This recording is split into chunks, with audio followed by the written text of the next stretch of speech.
បាទនេះសកម្មភាពអូនថ្នាក់ទី 10A ឡងអនឡាញគម្រោងជីបអេតិច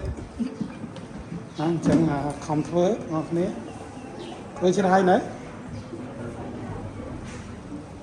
បាទនេះប្រុសទូរស័ព្ទបើមានមួយ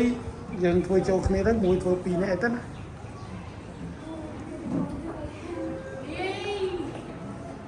ហើយមកយីក៏លឺមក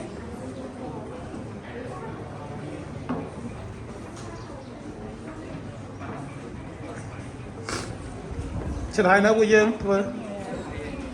នេះឆ្នៃស្អែកទៀតមែនប្រឡងតែមួយថ្ងៃតាពីណាទូរស័ព្ទអូអានេះសកម្មភាពអូនថ្នាក់ទី 10A 10A ឡងអនឡាញ